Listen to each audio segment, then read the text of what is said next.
Hello दोस्तों, मेरा नाम है प्रदीप और आज है हमारी सेकंड क्लास जिसके अंदर हम एलिमेंटर पेज को डिजाइन करने से पहले उसकी क्या सेटिंग होती है वो हम थोड़ा सा देखने वाले हैं। तो एलिमेंटर के अंदर क्या क्या ऑप्शन देखने को मिलते हैं वो हम देख लेते हैं। तो हमने जैसे ही प्लगइन को इंस्टॉल किया था तब कुछ चीज़ें हमारे सामने निकल कर आई थी जो मैं आपको बता देता हूँ। तो यहाँ पर एक आपको सेक्शन दिखेगा एलिमेंटर का, और एलिमेंटर के अंदर आपको होम सेटिंग रोल मैनेजर, आप किसको बनाना चाहते हो, रोल देना चाहते हो, टूल्स सिस्टम इन्फो, ये सारी चीज़ें आपको यहाँ पे देखने को मिलेगी। एंड उसके बाद है टेम्पलेट्स।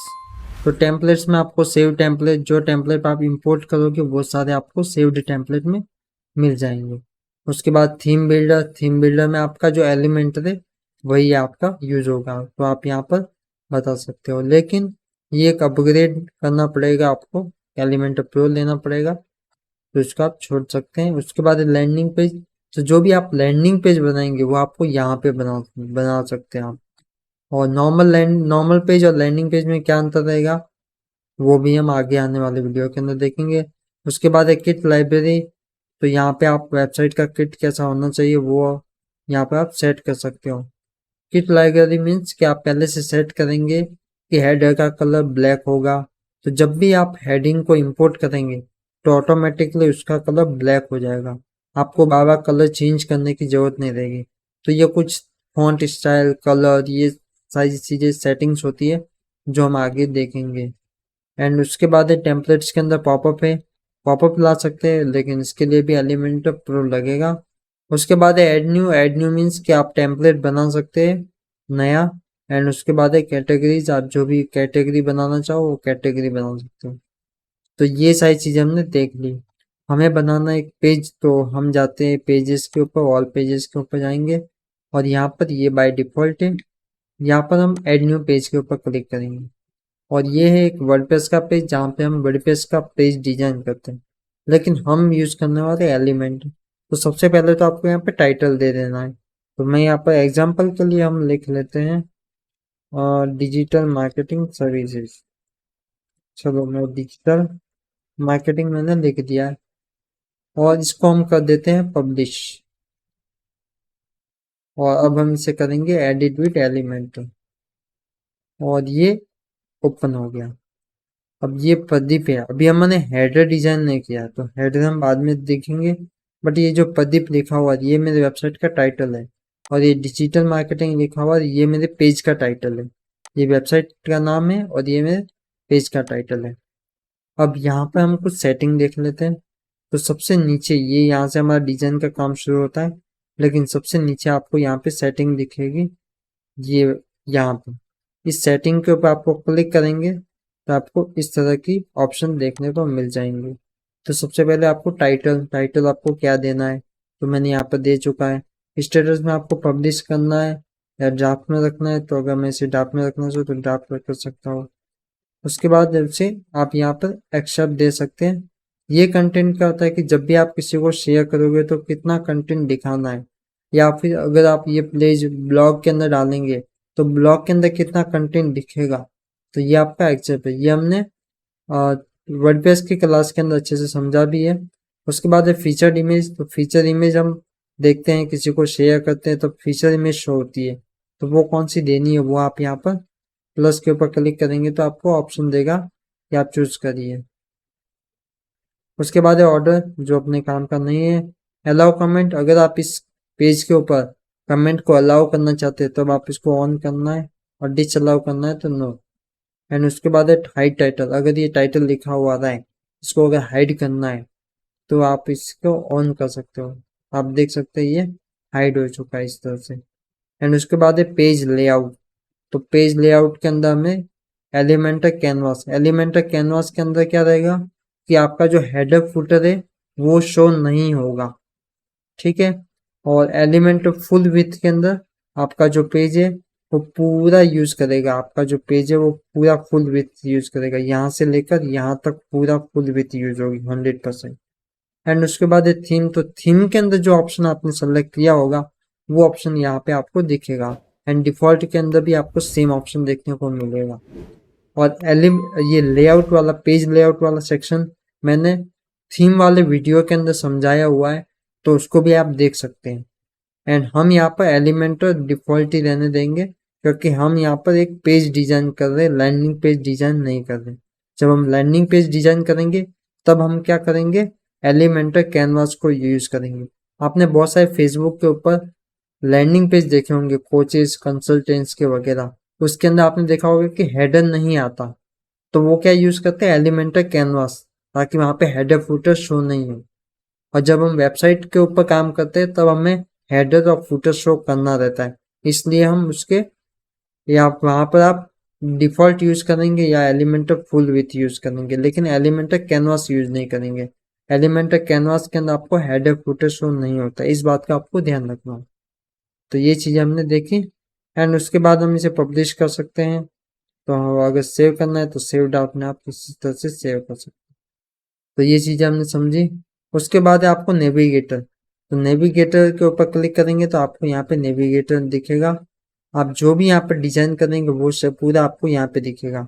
हम जैसे जैसे डिजाइन करेंगे वैसे वैसे आपको यहाँ पे समझ में आएगा, ये मैं आपको बताऊंगा अभी। अभी हमने बिल्कुल भी कुछ भी नहीं डाला है, कुछ भी डिजाइन नहीं किया है, इसलिए ये भी यहाँ पर ब्लैंक है। उसके बाद है हिस्ट्री। तो हिस्ट्री के ऊपर क्लिक करेंगे तो आपने जो भी चेंज किया वो सारा आपको यहाँ पे दिखेगा। जैसे एक्शन में आपको page hide title, page status edited, page hide title, मैंने 2 बार टाइटल को हाइड किया था, तो यहाँ पे दिखा रहा है कि पेज का जो टाइटल है वो हाइड कर दो। उसके बाद रिवीजन। तो रिवीजन में भी आपको दिखाएगा कब क्या कितने बजे चेंज हुआ, वो सारा आपको यहाँ पे दिखाई देगा। अगर आपको पहले वाले रिवीजन के अंदर जाना है, जैसे मैं यहाँ पे चला जाता हूँ और इसको मैं पब्लिश के ऊपर क्लिक करूंगा तो ये वाला एक्टिव हो जाएगा। जैसे मैं एक्शन के ऊपर हूँ और मैं सबसे पहले इस पेज के ऊपर आया था तब वो कैसा था, तो इसके ऊपर क्लिक करूंगा तो वो दिखाई देगा, जैसे डिजिटल मार्केटिंग दिखाई दे रहा है। एंड मैं इसके ऊपर क्लिक करूँ तो हाइड हो जाता है। तो इस तरह से आप प्रीवियस वाले पेज के अंदर भी जा सकते हो, उसके ऊपर जाके देख सकते हो कि वो उस टाइम कैसा था और अभी कैसा है। तो ये आप चेंज करके देख पाएंगे। अभी हम आगे आने वाली क्लास के अंदर और ज्यादा देखेंगे इसको। ये course basic to medium level तक जाएगा, तो आप इसको पूरा समझने वाले हैं कि एलिमेंटर के अंदर लैंडिंग पेज कैसे डिजाइन होगा। तो ये चीजें हम देखने वाले हैं। उसके बाद रेस्पॉन्सिव मोड। तो उसके ऊपर जैसे क्लिक करेंगे तो आपको यहाँ पर 3 चीजें दिखाई देगी, डेस्कटॉप, टैबलेट एंड मोबाइल। तो ये चीजें आपको दिखा रही है कि डेस्कटॉप पे ऊपर आपकी वेबसाइट कैसी दिखेगी, मोबाइल के ऊपर कैसा दिखेगा एंड टैबलेट के ऊपर कैसा दिखेगा। ये चीजें अपने बहुत काम आने वाली है, क्योंकि जब तक आपका लैंडिंग पेज मोबाइल फ्रेंडली नहीं होगा तब तक आप सेल नहीं कर सकते, कुछ भी नहीं कर सकते। और वेबसाइट पर सबसे ज्यादा ट्रैफिक आता है वो भी आता है मोबाइल से। तो जब भी आपको मोबाइल के ऊपर टेस्टिंग करना है तो आप मोबाइल के ऊपर से क्लिक करेंगे तो इस तरह से मोबाइल के अंदर कैसा लैंडिंग पेज दिखेगा वो आपको शो हो जाएगा इस तरह से। ये टैबलेट, ये डेस्कटॉप। तो ये हम आगे आने वाले वीडियोस के अंदर और बेहतर देखने वाले हैं। एंड उसके बाद है प्रीव्यू चेंजेस। इसके ऊपर जैसे क्लिक करेंगे तो आपने जो भी डिजाइन बनाया है उसका इस तरह से चेंज दिखाई देगा, प्रीव्यू दिखाई देगा। तो ये चीजें हैं। एंड उसके बाद है पब्लिश का ऑप्शन है, इसको अगर पब्लिश करना चाहो तो पब्लिश कर सकते हो। उसके बाद है एक एरो है, यहाँ पे आपको दिखाई देगा, इस एरो के ऊपर क्लिक करेंगे तो आपको सेव ड्राफ्ट का ऑप्शन आएगा। अगर ड्राफ्ट में सेव करना है तो सेव ड्राफ्ट कर सकते हैं। और ये जो आपने लैंडिंग पेज डिजाइन किया है, अगर आप उसको एज ए टेम्पलेट सेव करना चाहते हैं तो सेव एज ए टेम्पलेट के ऊपर क्लिक कर सकते हैं। तो ये हमने कुछ सेटिंग देखी एलिमेंटर के अंदर, और ये चीजें हमें यहाँ पर ड्रैग एंड ड्रॉप का ऑप्शन मिलता है। तो आपको कुछ नहीं करना है, ड्रैग एंड ड्रॉप करना रहेगा डिजाइन बनाने के लिए। तो वो हम शुरू करेंगे। और यहाँ पर आपको एक 3 एरो दिखेंगे, इसके ऊपर जैसे आप क्लिक करेंगे तो आपको site setting, theme builder, user preference, ये सारी चीजें आपको यहाँ पर दिखाई देगा। जैसे मैं साइट सेटिंग के ऊपर क्लिक करूँ तो ग्लोबल कलर आप यहाँ से पहले से सेट कर सकते हैं कि जो भी मैं कलर सेट करूंगा प्राइमरी कलर उसका कलर क्या होगा। तो मैं जैसे उसको बता देता हूँ कि मेरा ब्लू कलर होगा, तो ये मैंने उसको बता दिया कि ये ब्लू कलर मेरा प्राइमरी कलर है। सेकेंडरी कलर कौन सा रहेगा, तो सेकेंडरी कलर मैंने उसको बता दिया पिंक। टेक्स्ट का कलर कौन सा रहेगा, तो टेक्स्ट का कलर ब्लैक रहेगा। एंड एसेंट कलर कौन सा रहेगा, तो इसको मैं कर देता हूँ ग्रीन। तो ये हमने कुछ कलर इसको पहले से सेट कर दिए, ये होते हैं ग्लोबल कलर। उसके बाद मैं बैक जाऊँ तो सेव चेंजेस कर देता हूँ। उसके बाद है ग्लोबल फॉन्ट। तो यहाँ पर primary secondary text colour change करने के बाद नीचे आएंगे तो आपको दिखेगा ग्लोबल फॉन्ट्स। ग्लोबल फॉन्ट्स में आपको कौन सा फॉन्ट्स रखना है, प्राइमरी सेकेंडरी टेक्स्ट। जैसे मैं प्राइमरी के ऊपर क्लिक करूँ और यहाँ पर आपको फैमिली दिखेगी, ये फैमिली आप यहाँ से सेलेक्ट कर सकते हो। जैसे मैं ये सेलेक्ट कर दिया। उसके बाद इनका साइज क्या रखना है पिक्सल में, तो वो आप यहाँ पर सेट कर सकते हैं। उसके बाद इसका वेट कितना देना है, सेमी बोल्ड रखना है, एक्स्ट्रा बोल्ड रखना है, ये एक्स्ट्रा बोल्ड है, ये नॉर्मल है, तो यहाँ पे आप सेट कर सकते हो। उसके बाद है ट्रांसफॉर्म, तो अपर केस रखना है, लोअर केस रखना है, क्या रखना है, नॉर्मल रखना है, ये नॉर्मल है। उसके बाद है स्टाइल, तो स्टाइल में आप क्या रखना चाहते हैं, इटालिक रखना चाहते हैं या नॉर्मल रखना चाहते हैं या फिर ऑब्लिक रखना चाहते हैं। तो ये चीज़ें आपको यहाँ पर देखने को मिलेगी। एंड उसके बाद है डेकोरेशन। तो डेकोरेशन में आप अंडरलाइन ला सकते हो, ओवरराइज ला सकते हो, ओवरलाइन ला सकते हो, लाइन को ला सकते हो। एंड नन के ऊपर क्लिक करोगे तो कुछ भी नहीं। उसके बाद है लाइन हाइट। तो लाइन हाइट में क्या रहेगा कि एक जो लाइन है, एक लाइन और दूसरी लाइन फिर तीसरी लाइन, तो पहली लाइन से दूसरी लाइन के बीच में जो गैप है उसे बोलते हैं लाइन हाइट। तो लाइन के बीच में कितना गैप देना है वो आपका होता है लाइन हाइट। उसके बाद है लेटर स्पेसिंग, तो मैं यहाँ पर कंट्रोल Z। उसके बाद है लेटर स्पेसिंग, मतलब लेटर्स के बीच में कितना स्पेस देना है, तो वो आप यहाँ पर समझ सकते हैं। जैसे मैं इसको कम ज़्यादा कर सकता हूँ यहाँ से। और बाय डिफ़ॉल्ट आप रखना चाहो तो बाय डिफ़ॉल्ट आप रख सकते हैं। मैं इसे बाय डिफ़ॉल्ट कर दिया है। एंड उसके बाद है वर्ड स्पेसिंग, मतलब वर्ड के बीच में कितना स्पेस देना है। जैसे आप देख सकते हैं द 5 बॉक्सिंग विजार्ड, इनके बीच में कितना स्पेस देना है वो आ चुका। तो कुछ इस तरह से आप अपना क्या सेट करेंगे, फॉन्ट, ग्लोबल फॉन्ट। और आगे आने वाले वीडियोस के अंदर इसको और समझेंगे कि यहाँ से आप primary secondary text accent colour आप सेट कर सकते हो पहले से। तो ये मैंने आपको एक एग्जांपल बताया कि कैसे आप अपने सेट कर सकते हो। और इसको मैं अपडेट कर देता हूँ एंड बैक चले जाऊंगा। उसके बाद है टाइपोग्राफी, बटन्स। बटन्स आपको कौन सा रखना है, पहले से आप बटन डिजाइन कर सकते हो ताकि जब भी आप बटन को इंपोर्ट करोगे तो बाय डिफॉल्ट वैसा ही बटन आपको वहां पे मिल जाएगा।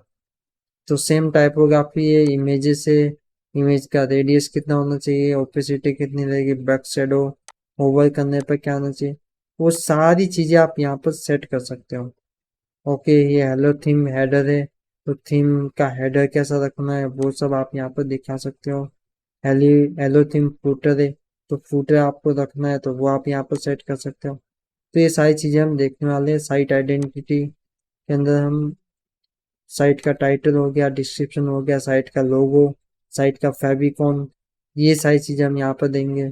बैकग्राउंड क्या रखना है, जैसे अभी आपको दिख रहा होगा कि ये वाइट बैकग्राउंड है, अगर आप उसे मैं रेड कर दूँ तो ये पूरा जितना भी हम डिजाइन करेंगे वो सारा, सॉरी ये हमने मोबाइल ब्राउजर रेड कर दिया है, हम यहाँ पर बैकग्राउंड टाइप में रेड करके आपको दिखा सकते हैं इस तरह से। तो जो भी आप बैकग्राउंड सेट करना चाहो वो आप बैकग्राउंड का कलर भी आप यहाँ से सेट कर सकते हो। तो जब भी आप नया कुछ भी पेज बनाना स्टार्ट करेंगे तो बाय डिफॉल्ट बैकग्राउंड का कलर वही रहेगा जो आपने यहाँ पर रखा है।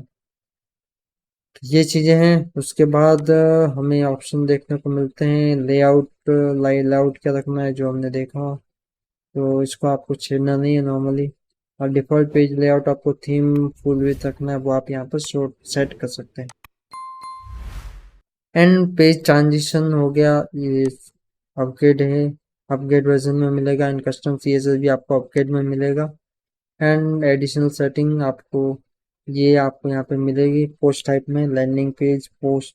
तो ये चीज़ें ज़्यादा आपके काम नहीं आएगी, अभी तो हम इसको एज ए बेसिक लेवल पर देखेंगे एंड उसके बाद हम आगे बढ़ेंगे। तो ये चीज़ें हमने देखी। तो हमने देखा एलिमेंटर पेज के अंदर हमें क्या सेटिंग देखने को मिलती है। और आगे आगे आने वाले वीडियोस के अंदर हम इसकी क्लास स्टार्ट कर रहे हैं, तो कैसे पेज डिजाइन होगा वो सारी चीज़ें हम यहाँ पर देखने वाले हैं। तो मिलते हैं नेक्स्ट वीडियो में, तब तक के लिए थैंक यू।